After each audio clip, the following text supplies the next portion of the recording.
अस्सलाम वालेकुम, ये हैं कायनाती खबरें। आइए चलते हैं कराची और बलूचिस्तान और देखते हैं कि रिसेंटली कायनात किड्स के इस टूर पर हमने क्या डिस्कवर किया और डार्क स्काईज का क्या मतलब होता है और लाइट पोल्यूशन क्यों नुकसानदेह है। तो सबसे पहले हम गए कराची पर पहुंचते साथ ही हमने कराची एस्ट्रोनॉमर सोसाइटी का कैस्ट्रोडोम विजिट किया। ये एक ऑब्जर्वेटरी है गोल सी, जैसे आप देख सकते हैं, और इसके अंदर बड़ा सा टेलीस्कोप लगा हुआ है जिससे कराची की पब्लिक, कराची के बच्चे, कराची के लोग आसमान के मुख्तलिफ करिश्मे जैसे कि चांद, प्लैनेट्स और स्टार्स देख सकते हैं। इसके बाद हमने रुख किया पहाड़ों की तरफ, बलूचिस्तान की तरफ।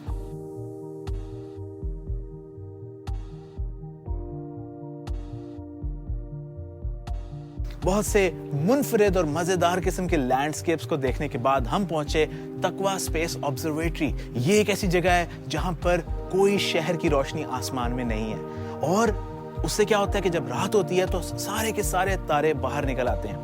ये DSLR और उसका ट्रैकर है, ये कैमरा है, और ये ट्रैक करता है अर्थ की मूवमेंट, ताकि तस्वीर में लॉन्ग एक्सपोजर में सितारे अपनी जगह पर ही रहें।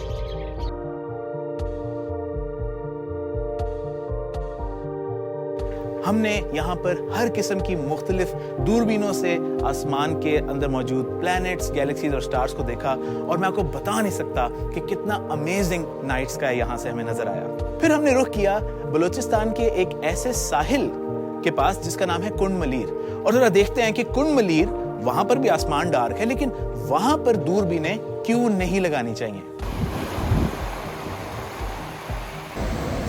अभी हम कुंड मलीर बीच पर हैं, समंदर हमारे साथ है, और यहाँ से फिर आगे ज़मीन शुरू होती है।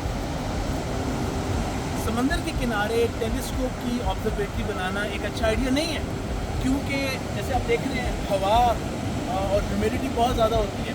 लेकिन इससे भी ज़्यादा इम्पॉर्टेंट, हमारे और आसमान के दरमियान फासला बहुत ज़्यादा है, यानी हमारे ऊपर बहुत ज़्यादा हवा है, और उसकी वजह से कायनात से आने वाली रोशनियाँ बहुत सी मुख्तलिफ एटमॉस्फेयर की लेयर्स में से गुजरती हैं, और फिर उनका बुरा असर हो जाता है, बिल्कुल ऐसे जैसे मेरे बालों का असर हुआ। तो इसलिए हम पहाड़ी इलाकों के ऊपर कोशिश करते हैं कि टेलीस्कोप्स लगाएं ताकि हम कायनात के मंजर आसानी से दिखा सकें, और ये पहाड़ पीछे साथ ही समंदर के आप देख भी सकते हैं।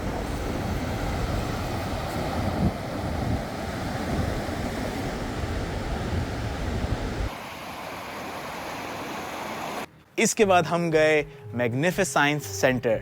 कराची के अंदर ये एक बहुत ही ज़बरदस्त साइंस म्यूजियम है। यहाँ पर बच्चे जाते हैं और हर तरह की यहाँ पर एग्जिबिट्स हैं। यहाँ पर एस्ट्रोनॉमी का भी एक एग्जिबिट है जो कि कायनात स्टूडियोज की कोलैबोरेशन से बनाया गया।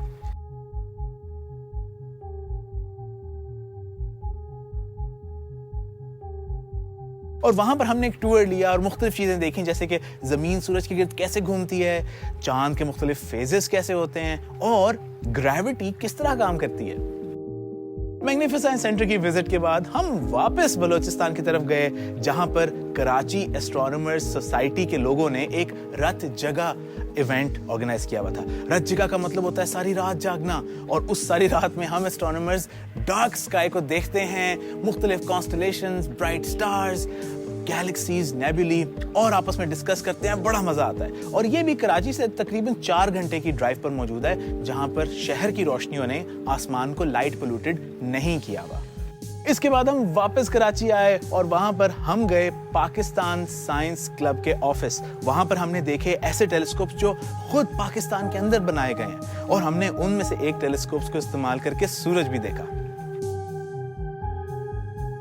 आखिर में हमारे पार्टनर ऑर्गेनाइजेशन जिसका नाम दूरबीन है, उसके साथ मिलकर हमने गवर्नमेंट स्कूल खातून पाकिस्तान स्कूल की बच्चियों के साथ धूप घड़ी बनाई, जिसको हम सनडायल भी कहते हैं।